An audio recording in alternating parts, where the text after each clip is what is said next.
नमस्कार, आप देख रहे हैं खेल समाचार। मैं हूं सुचित्रा। सबसे पहले एक नजर इस वक्त की खेल सुर्खियों पर।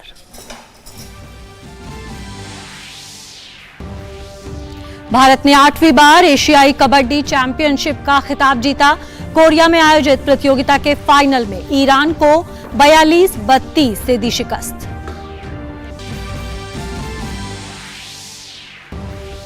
ओलंपिक चैंपियन नीरज चोपड़ा आज डायमंड लीग के लुसाने चरण में लेंगे हिस्सा। चोट के चलते 1 महीने बाद ट्रैक पर करेंगे वापसी। वहीं लॉन्ग जंप पर मुरली श्रीशंकर पर भी रहेगी नजर।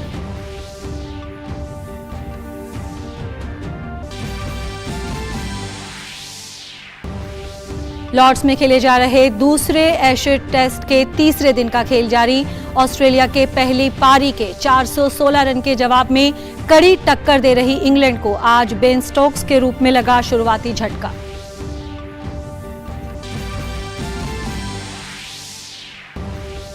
और मैनचेस्टर यूनाइटेड ने 55 मिलियन पाउंड में मिडफील्डर मेसन माउंट को चेल्सी से साइन किया। 24 साल के मेसन माउंट के साथ मैन यू करेगा 5 साल का करार।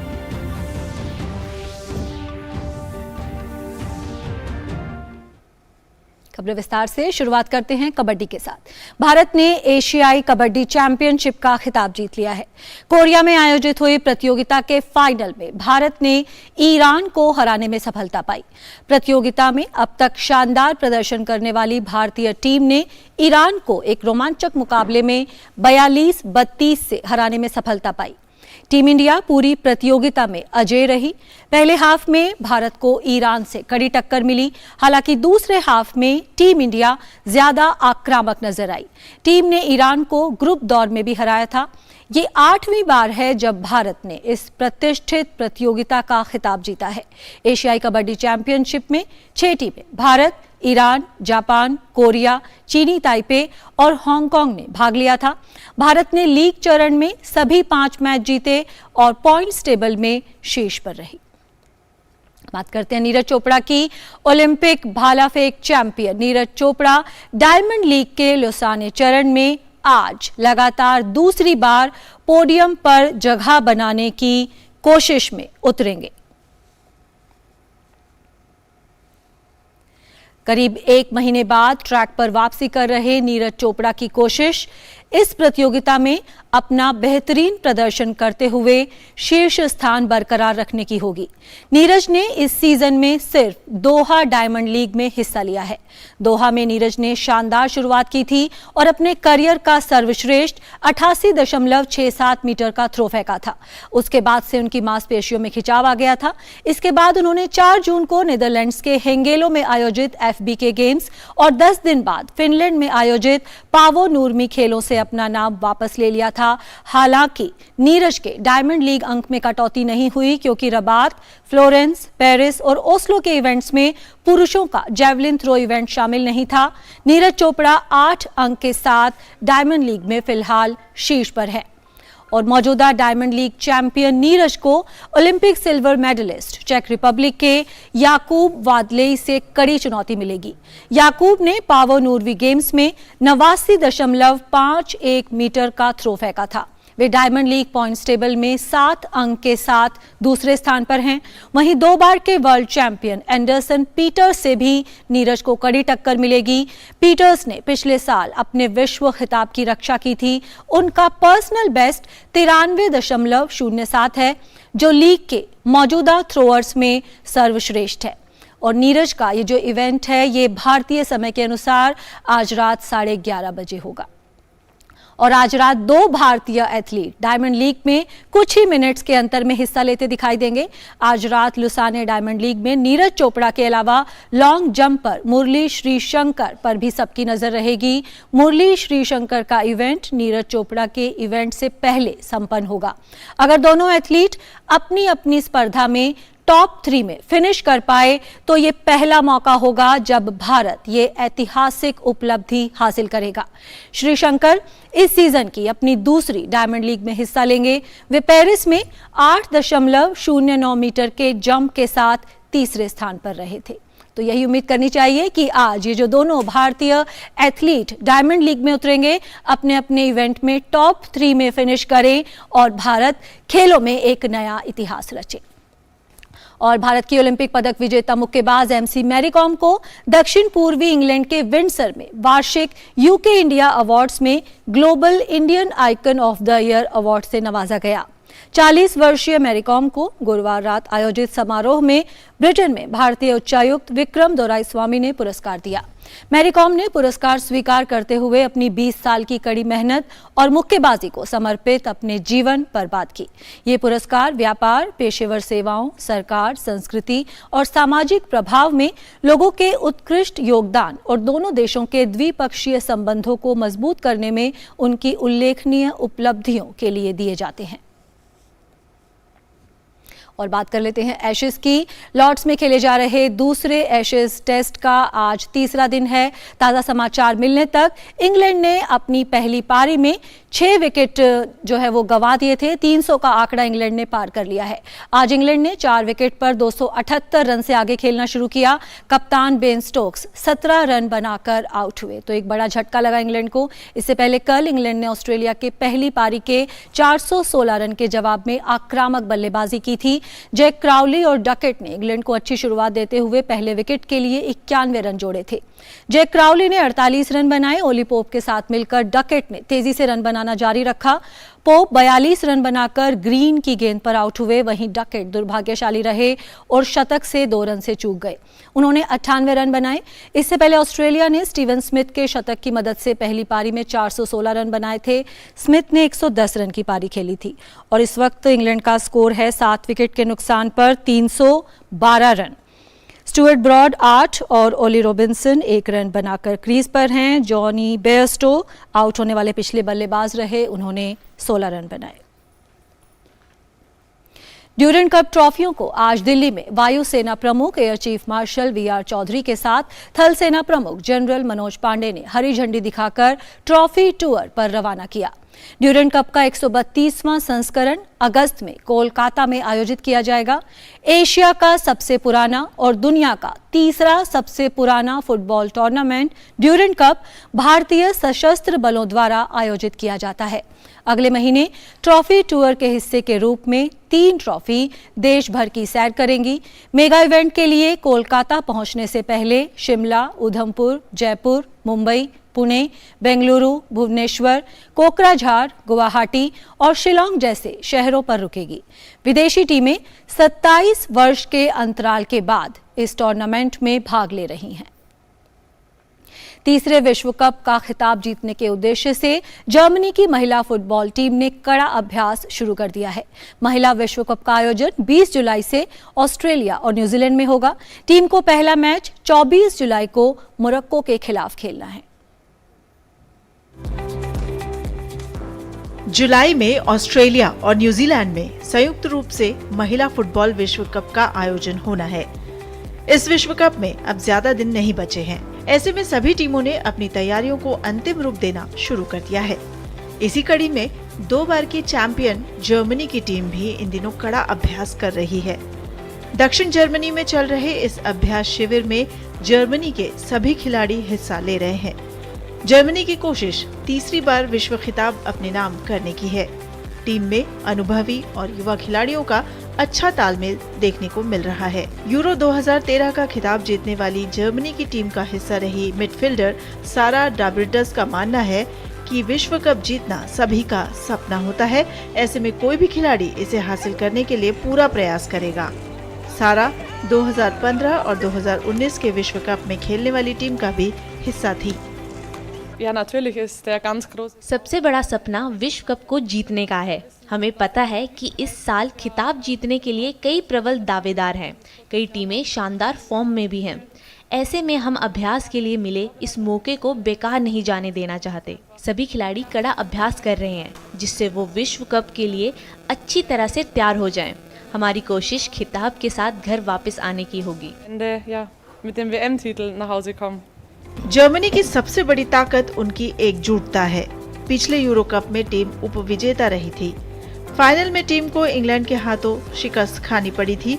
टीम की मिडफील्डर लीना मैगल मानती हैं कि टीम की खेल भावना सबसे बड़ी ताकत है।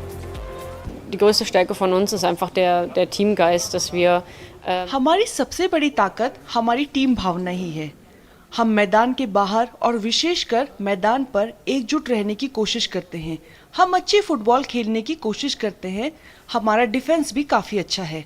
दबाव में भी हमारा इरादा अच्छे करने का ही होता है। हम जानते हैं कि एक दूसरे की ताकत क्या है और हमें अपने साथियों से क्या उम्मीद करनी चाहिए। sind, was man zu erwarten hat von seinen Mitspielerinnen. सारा की ही तरह जर्मनी की टीम में एक और अनुभवी खिलाड़ी हैं अलेक्जेंड्रा पॉप। वो 2010 से जर्मनी की टीम का लगातार हिस्सा हैं। पॉप को भी इस बार टीम से खिताब जीतने की पूरी उम्मीद है। पिछले साल यूरो कप की अपेक्षा इस बार विश्व कप में हमारे ऊपर दबाव ज्यादा है। हालांकि यह अधिक सकारात्मक दावा है क्योंकि हमने वास्तव में उस चीज से अधिक कुछ नहीं किया है जो हमें सबसे ज्यादा पसंद है, ये है फुटबॉल खेलना। हम वहां खिताब जीतने जा रहे हैं। यह स्पष्ट है कि इस टीम के साथ यह पूरी तरह से संभव है। यह भी स्पष्ट है कि यह आसान नहीं होगा। हम इसे अकेले नहीं कर सकते। 9वें महिला विश्व कप का आयोजन 20 जुलाई से 20 अगस्त के बीच ऑस्ट्रेलिया और न्यूजीलैंड में किया जाएगा। इस प्रतियोगिता में 32 टीम हिस्सा ले रही है। जर्मनी को ग्रुप एच में रखा गया है, जहां उसके साथ कोलंबिया, दक्षिण कोरिया और मोरक्को हैं।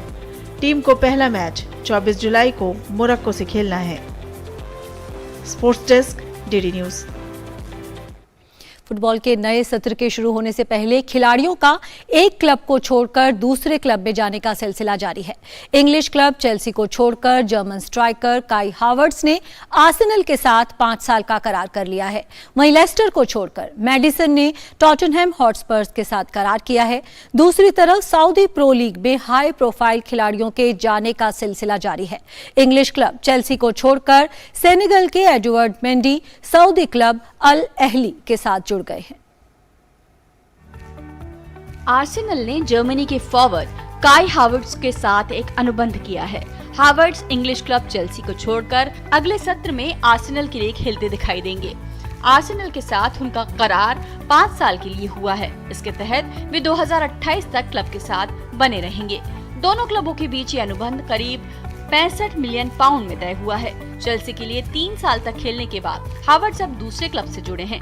चेल्सी के लिए पिछले साल उन्होंने 9 गोल दागे थे। वहीं 3 साल में उन्होंने 91 प्रीमियर लीग मैच खेले हैं। इस दौरान उन्होंने 19 गोल किए। 2021 चैंपियंस लीग के फाइनल में मैनचेस्टर सिटी के खिलाफ उन्होंने विजयी गोल दागा था। एक अन्य इंग्लिश क्लब टॉटनहैम हॉटस्पर्स ने इंग्लिश मिडफील्डर मैडिसन के साथ 5 साल का करार किया है। मैडिसन लेस्टर सिटी से 40 मिलियन पाउंड में टॉटनहैम के साथ जुड़े हैं। 26 साल के मैडिसन ने इंग्लैंड के लिए 3 अंतर्राष्ट्रीय मुकाबले खेले हैं। वे 2021 में पहली बार एफए कप का खिताब जीतने वाली लेस्टर सिटी का अभिन्न हिस्सा थे। नॉर्विच से 2018 में 20 मिलियन पाउंड में लेस्टर के साथ जुड़ने के बाद उन्होंने क्लब के लिए 203 मैच खेले हैं। पिछले सत्र में मैडिसन ने लेस्टर के लिए 10 गोल दागे थे। हालांकि वो टीम को रेलीगेट होने से नहीं बचा सके थे। लेस्टर के लिए उन्होंने 55 गोल किए और 44 गोलों में मदद की। सेनेगल के गोलकीपर एडवर्ड मेंडी ने इंग्लिश क्लब चेल्सी को छोड़ दिया है। मेंडी इंग्लिश क्लब को छोड़कर सऊदी प्रो लीग की टीम अल अहली के साथ जुड़ गए हैं। 31 साल के मेंडी सऊदी प्रो लीग के साथ जुड़ने वाले नए हाई प्रोफाइल खिलाड़ी बन गए हैं। सेनेगल के ह्यून की टीम के पूर्व साथी कैलिडो कोलिबली और एनगोलो कॉन्टे भी इसी साल ट्रांसफर विंडो के दौरान सऊदी प्रो लीग से जुड़े हैं। मेंडी 2020-21 में चैंपियंस लीग जीतने वाली चेल्सी की टीम का प्रमुख हिस्सा थे।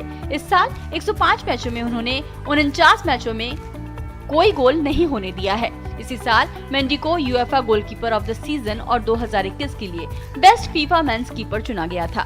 फ्रेंच क्लब रेनेस को छोड़कर 2020 में वे चेल्सी के साथ जुड़े थे। वे अफ्रीका कप ऑफ नेशंस का खिताब जीतने वाली सेनेगल टीम का भी हिस्सा थे। अमेरिका के स्ट्राइकर टिमोथी विया आने वाले समय में इटालियन क्लब यूवेंटस के लिए खेलते नजर आ सकते हैं। वे औपचारिकताओं को पूरा करने के इरादे से बुधवार को ट्यूरिन पहुंचे। फ्रेंच क्लब लिये को छोड़कर यूवेंटस से जुड़ने जा रहे टिमोथी का आने वाले दिनों में मेडिकल हो सकता है। यूवेंटस ने 23 साल के टिमोथी का ट्यूरिन एयरपोर्ट पहुंचने पर एक वीडियो सोशल मीडिया पर डाला है।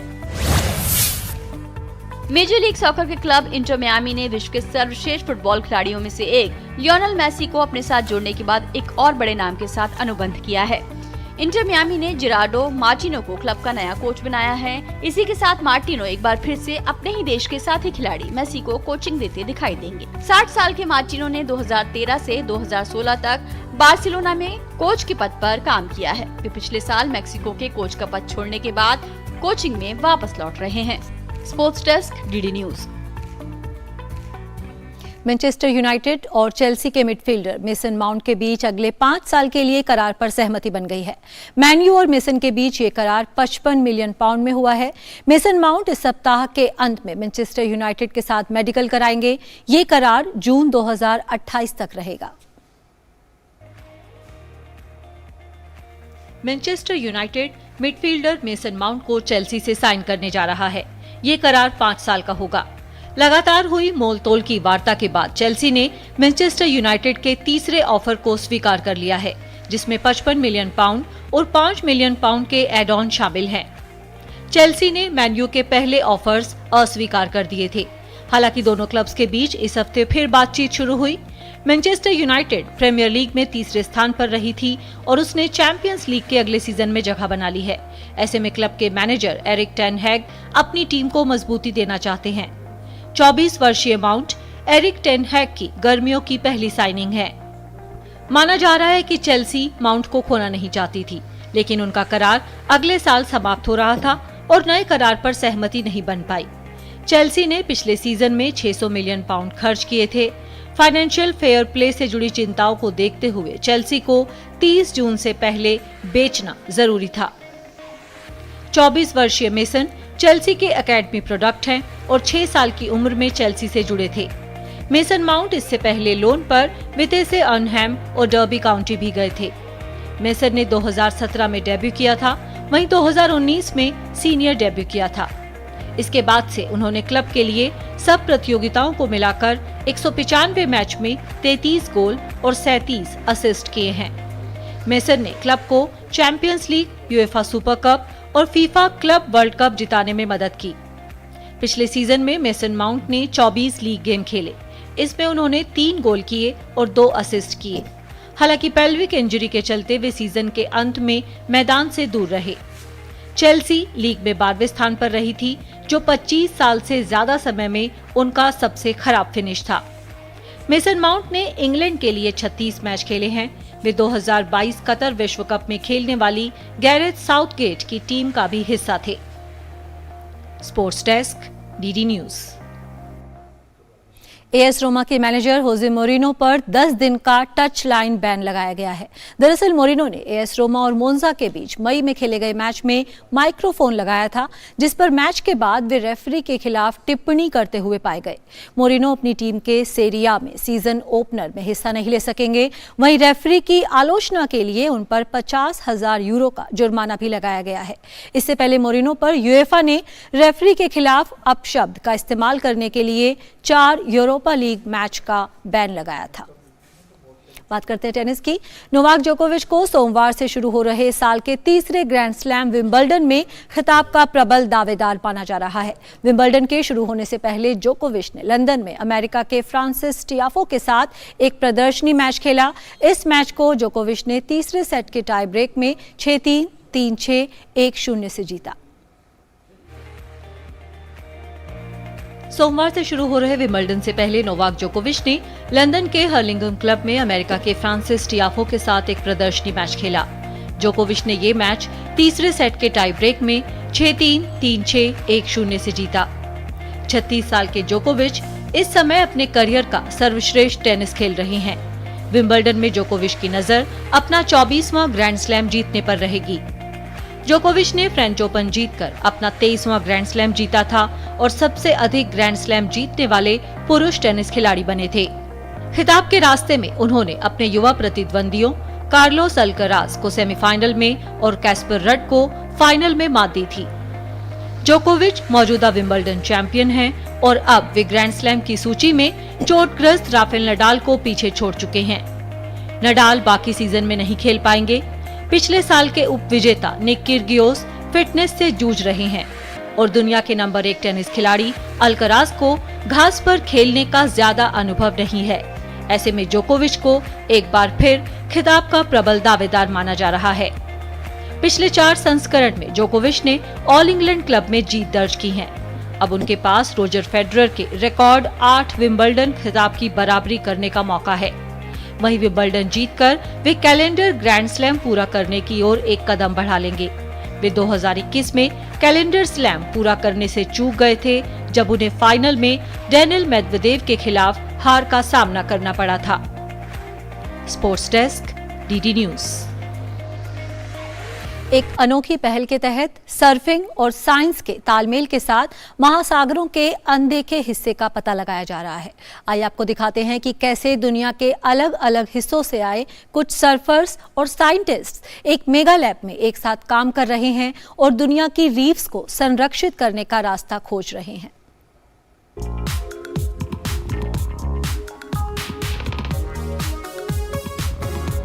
ये है क्लिफ कैपोनो। हवाई में रहने वाले क्लिफ को सर्फिंग पसंद है। वहीं ये हिलो आइलैंड में स्थित अपनी लैब में महासागरों से जुड़ी रिसर्च भी करते हैं। अक्सर ये दोनों काम एक साथ भी करते हैं। दरअसल कैपोनो एक सर्फर भी है और साइंटिस्ट भी। अपने सर्फिंग स्किल्स और लहरों की एक्टिविटी की जानकारी के जरिए कैपोनो अपनी टीम के साथ मिलकर अंडर वाटर रीफ फॉर्मेशन के बारे में जानकारी इकट्ठा करते हैं।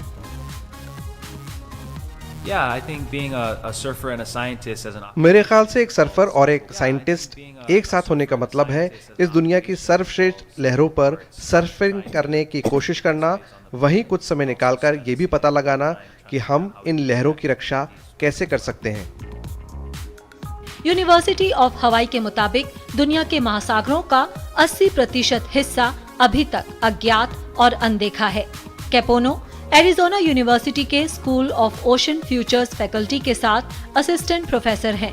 वे महासागरों के अनदेखे हिस्से का पता लगाने के लिए एक टीम के साथ मेगा लैब में काम कर रहे हैं।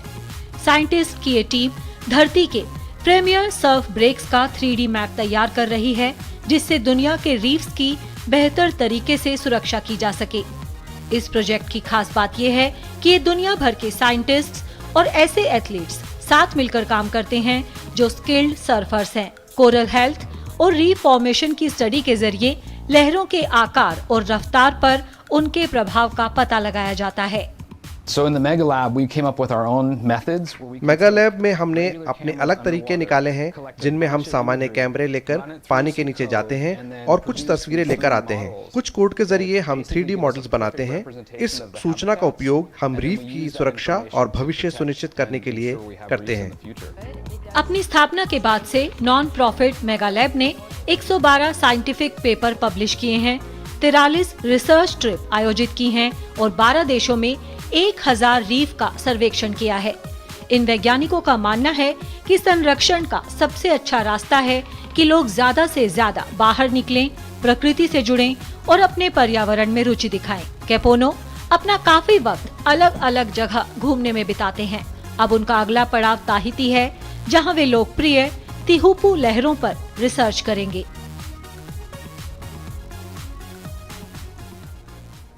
मशहूर साइकिलिंग प्रतियोगिता टूर डी फ्रांस का 110वां संस्करण 1 जुलाई से बिलबाओ, स्पेन में शुरू होगा। ये प्रतियोगिता 23 जुलाई को पेरिस में संपन्न होगी। 3 हफ्ते तक चलने वाली 3404 किलोमीटर लंबी इस रेस के दौरान राइडर्स 8 माउंटेन स्टेज की चुनौती पार करेंगे। 2023 के टूर में 22 टीम हिस्सा ले रही हैं। खेल जगत से जुड़ी कुछ प्रमुख खबरों को देखते हैं इस स्पोर्ट्स रैप में। शॉन विलियम्स के लगातार दूसरे शतक की मदद से जिम्बाब्वे ने आईसीसी विश्व कप क्वालिफायर के सुपर 6 चरण में ओमान पर 14 रन की जीत हासिल कर ली है। इस जीत के साथ ही टीम भारत में होने वाले 50 ओवर के विश्व कप में स्थान बनाने के करीब पहुंच गई है। जिम्बाब्वे ने पहले बल्लेबाजी करते हुए विलियम्स के 142 रन की मदद से 7 विकेट पर 332 रन का स्कोर खड़ा किया। जवाब में ओमान की टीम 9 विकेट पर 318 रन ही बना सकी। ओमान के लिए कश्यप प्रजापति ने 103 रन बनाए। ग्रुप चरण में चारों मैच जीतने वाली मेजबान टीम जिम्बाब्वे के अब सुपर 6 चरण में 6 अंक हो गए हैं, जबकि 4 अंक उसे ग्रुप चरण से मिले थे। ऑस्ट्रेलिया के स्टीव स्मिथ ने एक बार फिर से दिखाया है कि क्यों उनकी गिनती मौजूदा पीढ़ी के बेहतरीन बल्लेबाजों में होती है। एशेज सीरीज के दूसरे टेस्ट के दूसरे दिन उन्होंने 110 रन की पारी खेली। ये स्मिथ की कुल 32वीं टेस्ट शतकीय पारी रही। स्मिथ ने 174 पारियों में सबसे तेज 32 टेस्ट शतक बनाए हैं। ऑस्ट्रेलिया के रिकी पॉन्टिंग ने ऐसा 176 और सचिन तेंदुलकर ने 179 पारियों में किया था। स्मिथ ने इस शतक के साथ ही हमवतन दिग्गज स्टीव वॉ की भी बराबरी कर ली है। उन्होंने इंग्लैंड की धरती पर 8वां लॉर्ड्स के ऐतिहासिक मैदान पर अपना दूसरा सैकड़ा जड़ा। पूर्व नंबर 1 टेनिस खिलाड़ी और 2018 ऑस्ट्रेलियाई ओपन चैंपियन कैरोलिन वोज्नियाकी ने गुरुवार को घोषणा की कि वे संन्यास लेने के 3 साल बाद प्रतियोगिता में फिर से वापसी करने जा रही हैं। अमेरिकी टेनिस संघ ने कहा है कि वे उन्हें अमेरिकी ओपन में भाग लेने के लिए वाइल्ड कार्ड से निमंत्रण देगा। पोलैंड के टेनिस खिलाड़ी कैमिल मजाक्रुजक पर डोपिंग के कारण 13 महीने का प्रतिबंध लगा दिया गया है। ये ban international tennis integrity agency द्वारा लगाया गया है। कैमिल मजाक्रुजक ने 2022 में विश्व रैंकिंग में 75वां स्थान हासिल किया था। हालांकि पिछले साल उन्हें डोप टेस्ट में पॉजिटिव पाया गया था। वे पिछले साल नवंबर से निलंबित है। ऐसे में उन पर लगा बैन 29 दिसंबर 2023 तक जारी रहेगा। 20 जुलाई से शुरू होने वाले महिला फुटबॉल विश्व कप के लिए न्यूजीलैंड ने अपनी टीम घोषित कर दी है। न्यूजीलैंड और ऑस्ट्रेलिया संयुक्त रूप से इस विश्व कप की मेजबानी कर रहे हैं। न्यूजीलैंड द्वारा घोषित 23 सदस्यीय टीम में युवा और अनुभवी खिलाड़ियों का अच्छा तालमेल है।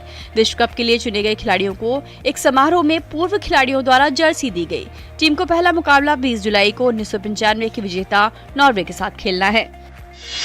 स्पेन के फेलिसियानो लोपेज ने गुरुवार को अपने करियर का अंतिम मुकाबला खेला। 31 साल के स्पेनिश खिलाड़ी को घरेलू दर्शकों के सामने मैलोर्का ओपन के क्वार्टर फाइनल में हार के साथ करियर का समापन करना पड़ा। 26 साल के प्रोफेशनल टेनिस खेलने वाले लोपेज को अंतिम मैच में जर्मनी के यानिक हंटमैन के हाथों शिकस्त मिली। लोपेज के करियर की सर्वश्रेष्ठ रैंकिंग 12वीं रही। वहीं वे लगातार 79 ग्रैंड स्लैम के मुख्य दौर में खेलने वाले एकमात्र खिलाड़ी हैं। लोपेज का अंतिम मुकाबला देखने के लिए उनके ही देश के दिग्गज खिलाड़ी राफेल नडाल भी उपस्थित थे।